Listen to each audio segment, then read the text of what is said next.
wabarakatuh, Bapak-bapak dan Ibu-ibu.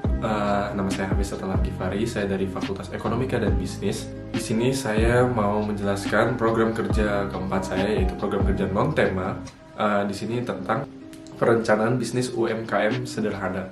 Sebelumnya, mohon maaf karena KKN ini secara daring, ini saya tahu sangat susah buat Bapak-bapak dan Ibu-ibu, dan semoga YouTube video ini membantu Bapak-bapak dan Ibu-ibu lebih mendapatkan insight baru dan mendapatkan ilmu baru melalui YouTube video ini, karena memang menjadwalkan video call melalui platform online itu sangat sulit sekali di masa pandemi sekarang. Jadi perencanaan bisnis UMKM sederhana, saya memberi latar belakang sedikit. Jadi saya mau menjelaskan cara membuat bisnis, perencanaan bisnis secara gampang di sini. Jadi pembuatan bisnis itu emang terlihat rumit secara langsung, tetapi dengan rencana yang jelas dan matang tentunya bisa dibuat. Rencana bisnis atau business plan adalah sebuah rencana yang digunakan untuk membantu bisnis agar jalan secara terstruktur dan juga sistematis.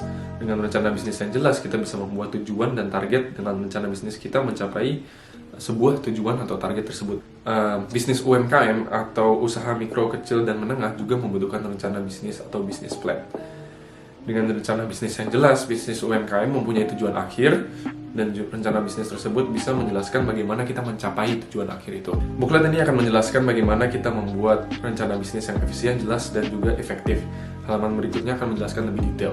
Oke, jadi bisnis plan itu mempunyai 8 komponen, yaitu yang pertama ringkasan eksekutif, yang kedua permasalahan dan solusi, yang ketiga adalah ikhtisar produk atau layanan, yang keempat target pasar, yang kelima analisis pesaing, yang keenam model bisnis, yang ketujuh tim kerja, dan yang ke-8 rencana keuangan. Jadi apa itu ringkasan eksekutif? Ringkasan eksekutif adalah kalimat yang menjelaskan tentang latar belakang bisnis. Tulisan tersebut ditulis dengan secara singkat, padat, dan jelas. Di bagian ringkasan eksekutif kita bisa nulis tentang produk atau layanan yang kita ingin beri ke konsumen. Terus selanjutnya di bagaimana kita bisa membuat permasalahan dan juga solusi. Jadi permasalahan itu pasti datang dengan otomatis. Jadi mungkin dari kebutuhan konsumen atau kita melihat kompetitor. Oleh karena itu, konsumen selalu mengalami permasalahan. Sebagai pelaku bisnis, tugas kita adalah untuk mencari solusi buat permasalahan-permasalahan yang konsumen sedang mengalami. Menawarkan produk atau layanan yang bisa membantu memecahkan masalah yang konsumen sedang mengalami. Itulah tugas kita sebagai pelaku bisnis, dan itulah rencana bisnis kita harus mengandung unsur itu. Oke ya, lanjut untuk bagian ketiga, yaitu ikhtisar produk atau layanan. Di ikhtisar produk atau layanan menjelaskan produk atau layanan utama yang bisnis kita mau menjual. Tetapi agar konsumen lebih merasa bahwa mereka membutuhkan produk atau layanan kita harus menjual solusi untuk permasalahan-permasalahan mereka. Contoh yang saya berikan adalah konsumen yang ingin memasang bingkai, contohnya di rumahnya, tidak mempunyai alat untuk memasang bingkai tersebut.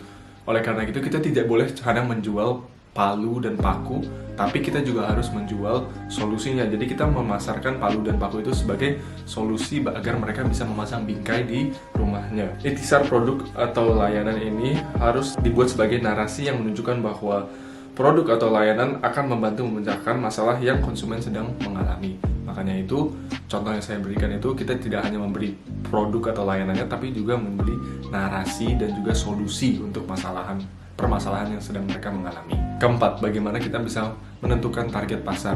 Ada 3 komponen dari ini. Yang pertama adalah jelaskan segmen pasar yang disasar untuk bisnismu berdasarkan tipe, kepribadian, tingkat pendapatan, usia, jenis kelamin, dan lainnya. Ini adalah penentuan demografi pasar. Yang kedua, kita harus menentukan produk atau barang yang akan kita jual untuk kepada target pasar. Jika sudah diketahui step pertama, kita harus menentukan apabila produk itu cocok dengan target pasarnya. Dan yang ketiga, menentukan posisi yang tepat untuk menjual produk atau layanan kita.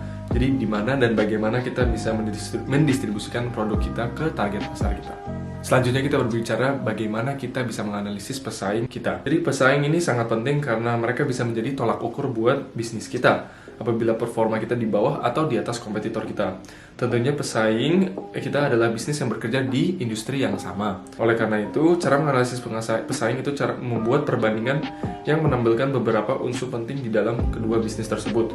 Contohnya, membandingkan ragam atau produk atau layanan menggunakan grafik atau melihat perbandingan penjualan dan melakukan analisa penguasaan pasar dan banyak lagi. Dengan data tersebut, kita bisa menganalisa apa yang kita bisa lakukan agar performa kita lebih baik dibandingkan kompetitor, atau juga kita bisa menganalisa apa keunikan dalam layanan atau produk kita dibandingkan pesaing. Dan contoh saya buat itu di atas ada contoh grafik, mungkin itu bisa membandingkan di antara produk kita dan juga bisa digunakan penguasaan pemasaran untuk menganalisa pesaing. Yang keenam adalah bagaimana kita membuat model bisnis. Jadi model bisnis itu menjelaskan detail bisnis, mulai dari bagaimana bisnis kita akan bekerja, bagaimana kita akan mendapatkan bahan baku, bagaimana kita akan menjual produk atau layanan kita.